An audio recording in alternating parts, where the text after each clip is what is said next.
বিসমিল্লাহির রহমানির রহিম আলহামদুলিল্লাহি রাব্বিল আলামিন আসসালাতু ওয়াসসালামু আলা সাইয়্যিদিল মুরসালিন ওয়া আলা আলিহি ওয়া সাহবিহি আজমাইন। বাংলাদেশ জামাত ইসলামী কেন্দ্রীয় ঘোষিত কর্মসূচির অংশ হিসেবে আজকে পলাশবাড়ী উপজেলা কর্তৃক আয়োজিত আজকের এই সমাবেশের সংগ্রামী সভাপতি, ভাই পরিচালক, বিভিন্ন পর্যায়ের নেতৃবৃন্দ, সাংবাদিক বন্ধুগণ, আমার সামনে উপস্থিত সংগ্রামী পলাশবাড়ীবাসী, আসসালামু আলাইকুম ওয়া রাহমাতুল্লাহ।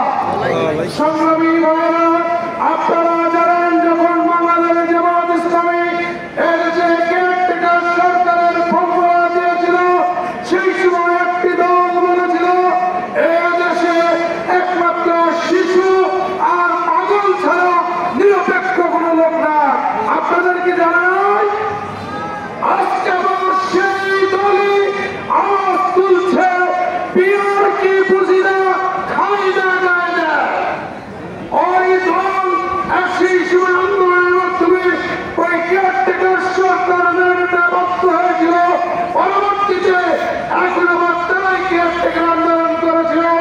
আজকে তারা বলছে পিয়ার খাই না যায় নাই, সময়ের ব্যবধানে তারা আবার দাবি তুলবে পিয়ার চাই, পিয়ার চাই।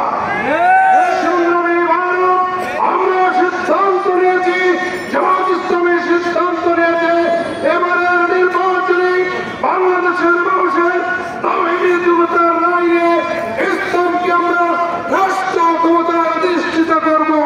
আপনারা কি রাজি আছেন?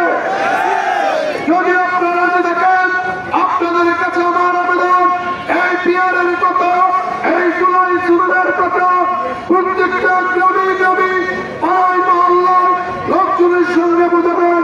আগামী নির্বাচন যেন পিয়ারের ভিত্তিতে, জুলাই জুলুমের ভিত্তিতে হয়, সরকার মেনে নিতে বাধ্য হয়, এই আহ্বান জানাচ্ছি।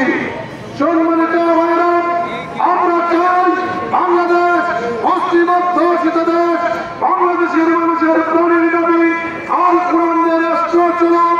জামাত ইসলামী বাংলার মানুষের কাছে আহ্বান করছে, এই দেশে সকল ইসলামী দলকে নিয়ে ঐক্যবদ্ধ আন্দোলন গড়ে তুলে একটি মাত্র বাক্স দিয়ে সারা দেশে ইসলামের পক্ষে গণবিরোধ সৃষ্টি করে আগামীর সংসদ, জামাতের সংসদ, আগামীর সংসদ, ইসলামের সংসদ, আগামীর সংসদ, কোরআনের সংসদে পরিণত হবে ইনশাআল্লাহ।